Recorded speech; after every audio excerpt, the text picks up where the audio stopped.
O que um youtuber pode aprender com Angola? É isso mesmo. Angola também tem 3 lições para ensinar para um youtuber. A história, uma parte da história de Angola tem 3 lições para ensinar para um youtuber. Bem, lição número 1. Parecer não é ser. Muitas pessoas são preocupadas em parecer, que são, né? Mas parecer que é, não é ser. A partir do começo dos anos 2000, Angola teve um crescimento, ou um aparente crescimento econômico, que fez muitos, ou praticamente a maior parte dos angolanos, acreditar que o país era rico, que acreditar que o país tem uma economia imbatível, acreditar que éramos tão prósperos que nunca viríamos a enfrentar uma crise. Passamos pela crise de 2008, né, e a maioria dos países, muitos países sofreram com essa crise. Passamos como se nada tivesse acontecido. Por quê? Porque naquela época o nosso país, a nossa economia ainda estava em crescimento, robusto. Pois é. Porém, não vimos os sinais, ignoramos os sinais. Continuamos a nos divertir, a farrar, e como se farrava. Era muita, mas muita farra.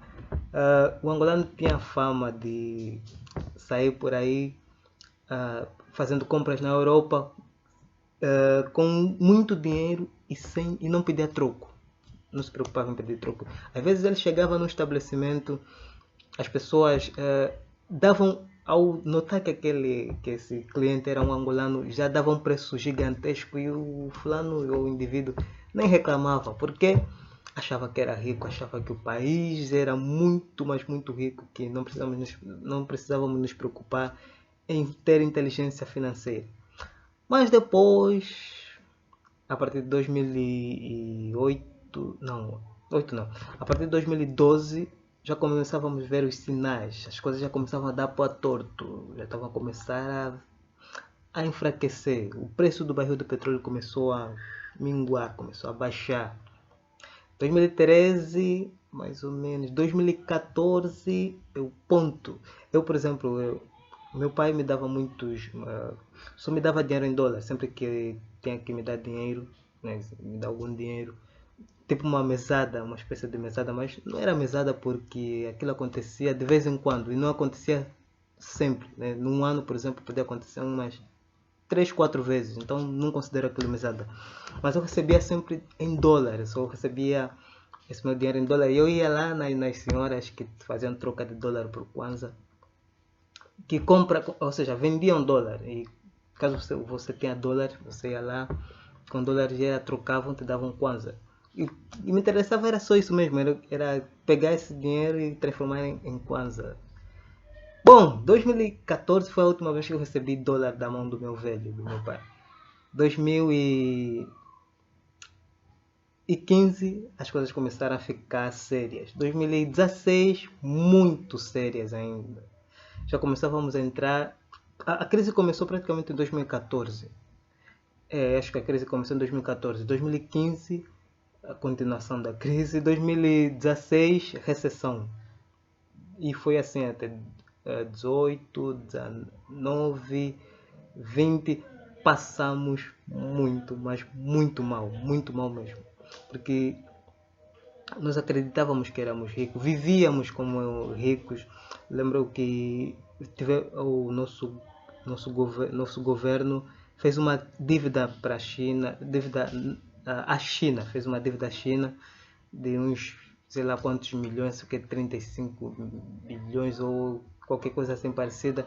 E adivinhem, ou seja, pasmem, não era para investir, não era para produzir, mas sim para continuar a farra, para fazer o preço do pão baixar, para fazer o preço do saco de arroz continuar baixo como estava, não é? Mas não pela produção, mas pela ilusão de que temos muito dinheiro, para continuar com aquela ilusão de que temos muito dinheiro. E o que deu? Começávamos a passar muito mal. Depois que entrou esse novo governo lá para 2017, ele começou a fazer algumas medidas, né? começou a tomar algumas medidas que é para sairmos da situação em que estávamos. Só que quando você começa a fazer reestruturação, né, você sai de uma situação ilusória para uma situação real, para que no futuro você venha a crescer da forma certa e tenha um futuro, um futuro sustentável, né, um futuro que não seja um crescimento falso, mas um crescimento verdadeiro, que seja um crescimento que você pode se dar ao luxo de, como é que é? Se dar ao luxo não. Que você pode acreditar que você está mesmo rico, né? Quando você faz uma reestruturação, você passa por momentos bem difíceis no começo, bem difíceis mesmo. É como o quê? É como limpar ou seja, você tem um ferimento no corpo, você tem uma ferida e você quer se livrar dessa ferida. O que você faz? Você tem que lavar a ferida, você tem que colocar remédio. Esse processo é doloroso, mas é o que vai criar as condições que é para o corpo se curar. O corpo se cura sozinho, ele precisa das condições. E a criação de condições é um processo doloroso. E o mesmo acontece com a economia de um país e o mesmo acontece com um canal no YouTube. Você criou o teu canal de um jeito, né, que crescia muito rápido e você acreditava que o teu canal estava no bom ritmo, no bom rumo ao sucesso. Depois de algum tempo, o que acontece? Tudo começa a desmoronar, né? Porque aquilo era uma ilusão de crescimento, depois cai, quando a ilusão acaba, tudo começa a desmoronar. Então, esse processo de reestruturação vai ser doloroso. Primeiro você vai começar a entrar no negativo por causa da queda. Depois você vai parar por um tempo para se reorganizar. Esse processo de limbo é doloroso. Só depois desse processo de limbo em que você vai começar a se organizar que você vai começar então a crescer. Então, aí é que você vai realmente ser alguém que está em crescimento. Você vai sair de parecer que está em crescimento, vai entrar na fase, no limbo, né? E depois você que vai ser alguém que está em crescimento. Então, parecer que não é o mesmo que ser. A lição número 2 que eu aprendo com o meu país, Angola, é: não basta ter bons planos, é preciso explicá-los, informá-los aos seus parceiros. Imagine um país, né, um país de regime democrático como uma empresa. Numa empresa temos o CEO, mas acima do CEO tem como é que é, o membro do conselho, né, a diretoria, os acionistas. Esse pessoal está acima do CEO, o CEO está abaixo. Depois vem os gerentes, né, os executivos, depois os funcionários lá abaixo.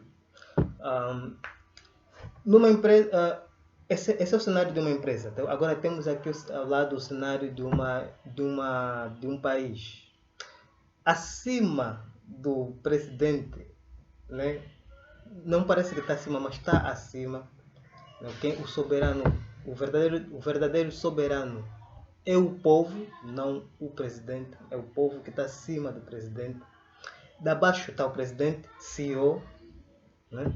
O CEO, o povo, os acionistas, né? A diretoria, o membro do conselho, os membros do conselho. Abaixo do presidente, do CEO, do presidente, está os ministros, né? Os ministros. Nesse lado, se nesse lado estão os ministros, nesse lado estão os executivos, ministros, governantes, administradores e tal. Essas coisas, aqui governadores, aqui gerentes, funcionários, essas coisas todas. Abaixo, né? Ou seja, a empresa tem como alvo cliente. O país tem como alvo comunidade internacional, né?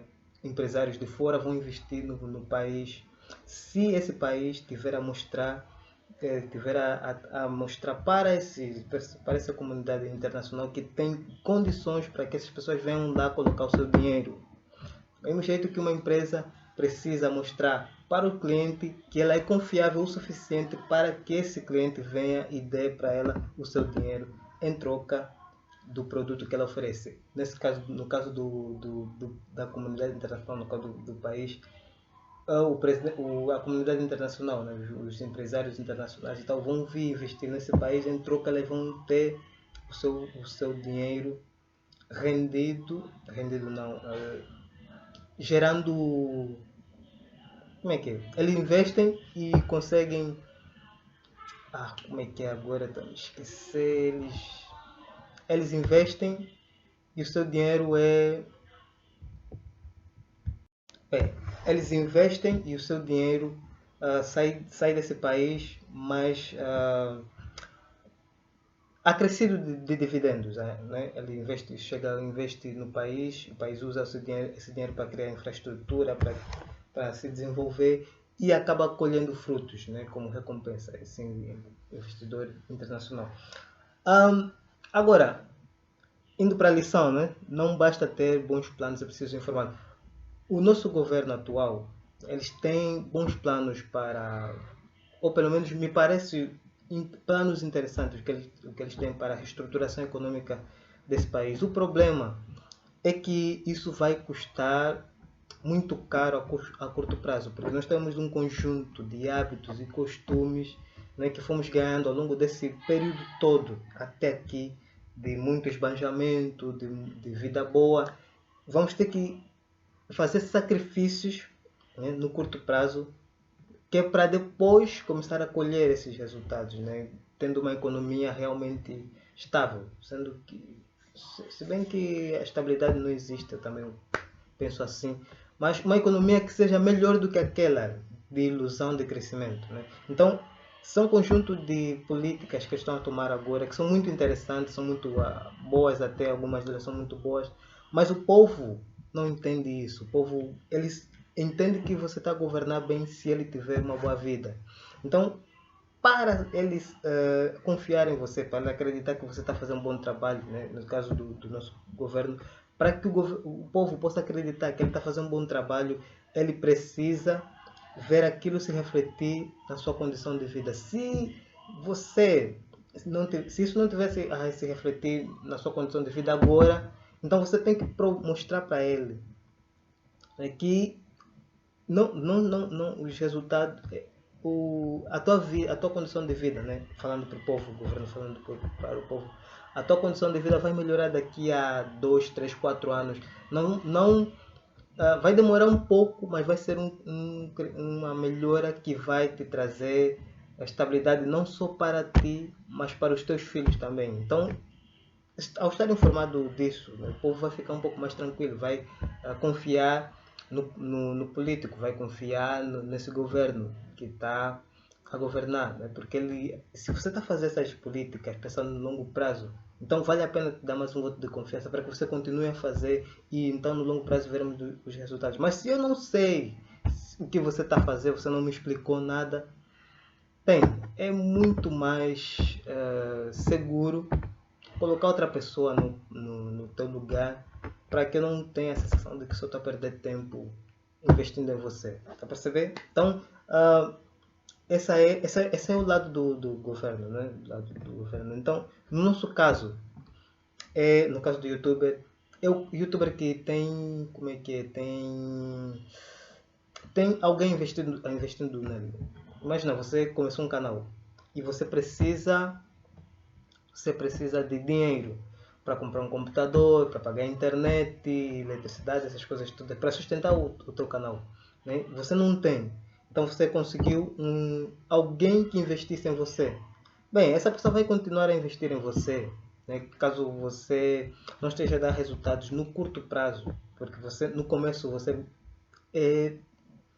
não vai ter lucros ainda, você não vai ter receita, você vai ter que trabalhar sem ganhar nada. E o teu investidor vai investir em você e vai ver você trabalhar sem ganhar nada, porque você vai primeiro criar a estrutura do teu canal própria para geração de receita.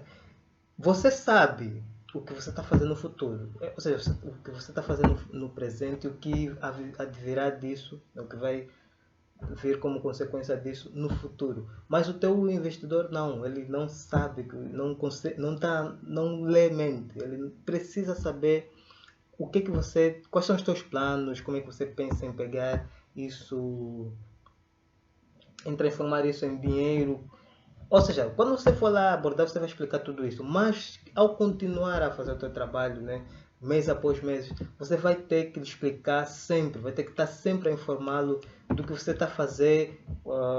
Muitas coisas não vão dar certo, você vai ter que explicar, olha, não deu certo aqui, aqui, e estou a fazer isso, isso. Que é para ele saber que você sabe lidar com as dificuldades, que você sabe lidar com os altos e baixos e que isso não vai te impedir de alcançar o teu objetivo. O que aconteceu, né? Aconteceu mesmo, né? O Jeff Bezos já se aposentou da Amazon, mas quando ele estava no que na cadeira do CEO da Amazon, ele sempre me enviava cartas para todos os anos, ele enviava uma carta para os acionistas explicando detalhadamente o que está acontecendo, o que se fez, até mesmo os erros que ele cometeu, ele foi explicando tudo, o que acontecia e o que isso ia dar no futuro, né? Para que eles não fiquem preocupados com os fracassos que ele estava a cometer naquela época, né? As falhas de hoje vão resultar em sucessos de amanhã. Então, ao saber disso, ao estar informados disso, os acionistas ficavam tranquilos. Então, é isso que você deve fazer com o seu canal. Caso você tenha um acionista, caso você tenha um investidor, explicar sempre para ele o que você está a fazer e como isso vai se traduzir em sucesso no futuro. Lição número 3 que você pode aprender com Angola é: o verdadeiro reconhecimento vem no final. Bem, em julho, sim, em julho, faleceu o antigo presidente, né? O antigo presidente José Eduardo dos Santos.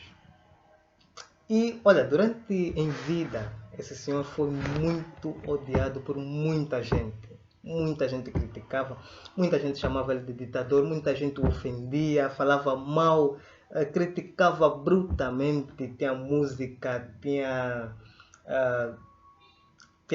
como é que é, algumas produções televisivas que escancalhavam esse senhor, né? Viam-no como ditador, o senhor que travou o desenvolvimento do país, muita, mas muita lacração.